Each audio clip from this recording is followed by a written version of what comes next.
Quaid Azam, part 348. Quaid Azam Muhammad Ali Jinnah was perfectly dressed as ever, in a white sherwani and his Jinnah cap, dark glasses. Miss Jinnah sat in the front, and I sat opposite Quaid. He had an immense bundle of newspaper which he read immediately, and during the entire flight, only once he spoke. He handed me some of the newspaper and said, "Would you like to read these?" This was his only remark during a journey of 4 hours. All he said in what one might describe as the greatest hours of his life. We reached Karachi in the evening, and as we flew over Moripur, Jinnah looked down and saw thousands of people waiting for him,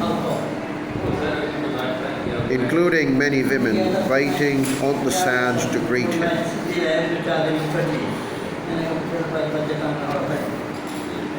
Even when there was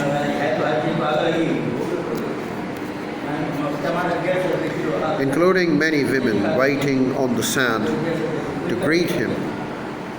Even then there was no change in his expression, and he did not say a word.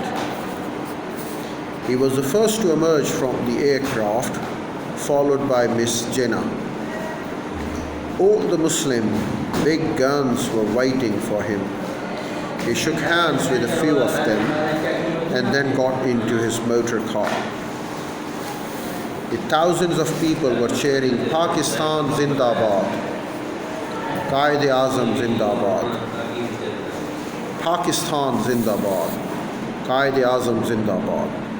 Still, he showed no signs of pleasure. He was very tired, and he entered the government house for the first time without a word. After 2 or 3 days, he changed his apartment from the left to the right side of the house. Muhammad Ali Jinnah had left Delhi for Karachi and for putative Pakistan on 7 August 1947. Thereafter, he was never to return to India. The next day, Patel then said in the Constituent Assembly in Delhi, "The poison has been removed from the body of India. We are now one and indivisible. You cannot divide the sea or the waters of the river. As for the Muslims, they have their roots, their sacred places, and their centers here. I do not know what they can possibly do in Pakistan. It will not be long before they return."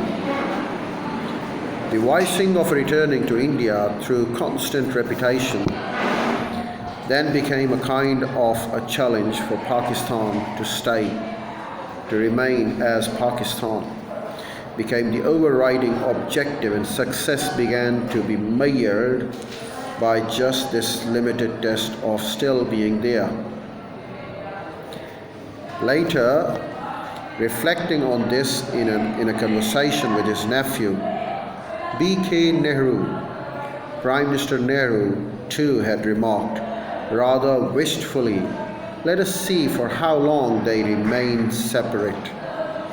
Such expressions then got picked up by the watchful observers in Pakistan, and just remaining as Pakistan, despite what Indian leaders like Nehru and Patel might have said, became the critical index, at times the only criteria of Pakistan's success as a state.